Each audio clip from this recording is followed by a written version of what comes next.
So we are on our way out to the Malcolm Douglas Crocodile Park, but the original Malcolm Douglas Crocodile Park, which is in Broome in Western Australia. And when we're there, we're actually going to meet up with Lachlan Douglas, who is Malcolm's son, and his son, Owen Douglas, who is his grandson. Really excited about getting out there and just learning more about Malcolm's history and what he did and all the things I've seen on the screen in the past. Lachlan? G'day Harry, how are you? Bloody mate. Yeah. Owen, good to see you, mate. Good to see you. Yeah. All right, mate, I've had a bit of a look around here. You've got some bloody big crocs. Yeah, we're here at Cable Beach at what we call the Old Croc Park. Gates have been closed here since Malcolm passed away 12 years ago. Since then, the Crocodile Park out of town has been where we've run the tours. The crocs that are here because we haven't managed to move them out yet. They do take up a lot of space and we don't have any more pens out of town. So as we build new pens, we move crocs out. And these are crocs that came from the wild. They were rogue crocs that my father caught back in the 80s and 90s. Oh, really? Yeah. Oh, right, yeah. okay. So they've been here for about 40, 45 years. Wow. Maniac, come on. Here he comes, here he comes. So in typical Douglas style, we packed only the basics, a few bedrolls, a few bits and pieces, and off we went to Bard Creek. My father, Malcolm, grew up on Nauru, a little island north of Australia, just off PNG. One thing about Malcolm was that he knew how to find adventure. He grew up fishing, spearfishing in particular. Now that's what you call a real feed of barramundi. Kids want to cook them in the paper back in the ground and then take them back for the rest of the community. He really loved this coastline from Broome all the way up. He spent many years in the northwest, spent a lot of time, particularly with the Bardi and the Jawi. You know, they were his true mates. Bard Creek, it's an absolutely stunning spot, certainly a favourite of mine, and I believe a big favourite of Malcolm's, which is really nice to hear.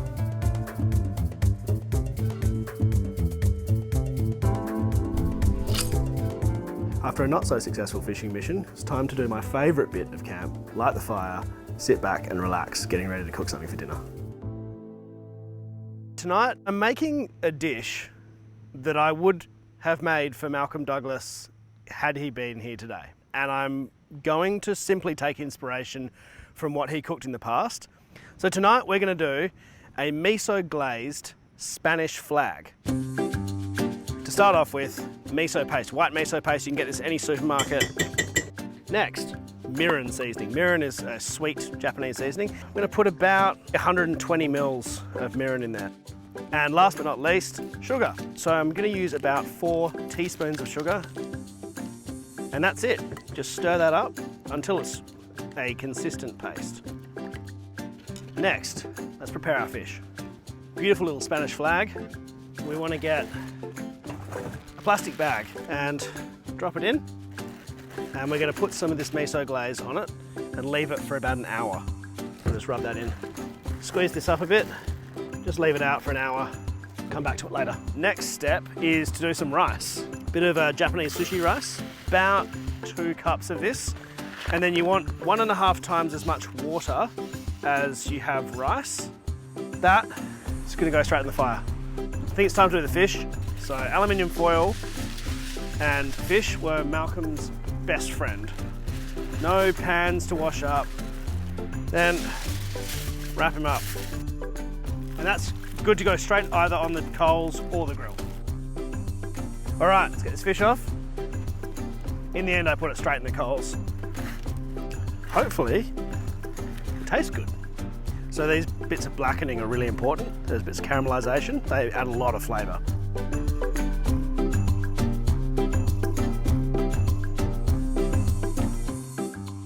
It smells good. It's actually pretty good. That's It good. is good. No, absolutely flavours in there that Malcolm would have loved. Sweet and salty. He loved, balancing the sweet and the salt. Now we're going to go catch some mud crabs tomorrow morning. Sounds like a good plan. We'll see you there.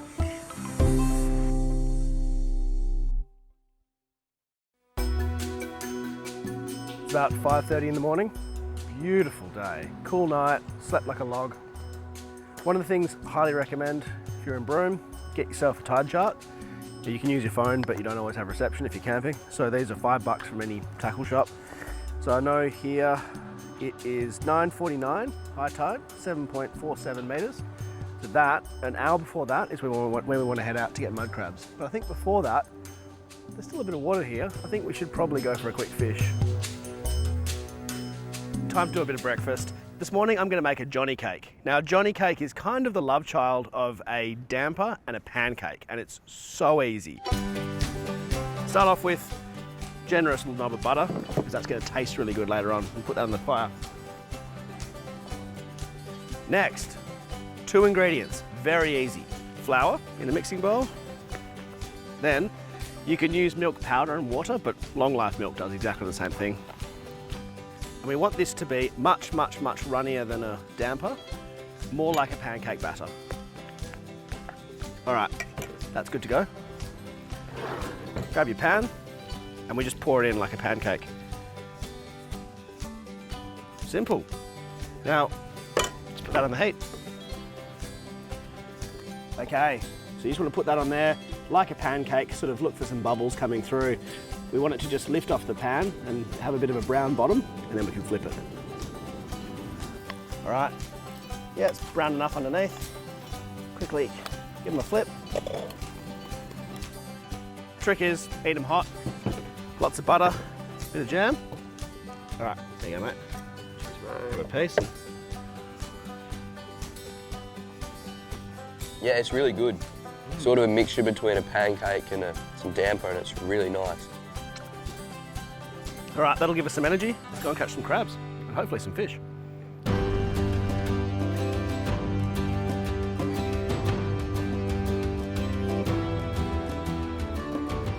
We're going to try and cruise right to the back of the creek, so we want to wait for full high tide.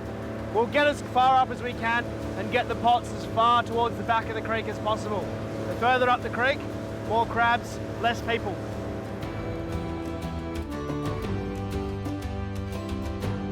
Yeah, so Harry, I don't really go crabbing too often. I'm big into my fishing. I usually just head out and go for a fish. Yeah, so it's actually something a bit different for you. Yeah, something a bit different, so I'm keen to give it a good go.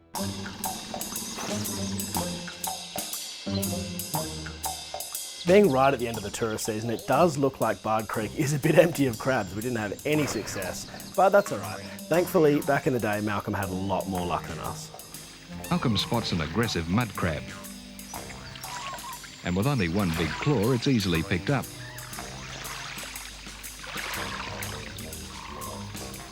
Skirting the mangroves, he searches for any sign of crocodiles. In the sand, a fresh track. So somewhere in this claustrophobic tangle of roots, there's at least one croc. All right, so you promised me fish. Well, You promised me crabs. I promised you crabs. We both suck. Yeah. but to be honest, I've never cared less about not catching anything, because I just went out crabbing with Malcolm Douglas's grandson on the boat and like had a good yarn and just chatted and found out a whole bunch of things about a guy that I've idolised my whole life. And it's still fun going out. It's still like the thrill of the chase, and I actually don't care. But we better go get some lunch somewhere. Yeah, I'm starving. Join us next week at the Malcolm Douglas Crocodile Park to do something that I never thought I'd ever do. We're cooking something very special. Make sure you tune in.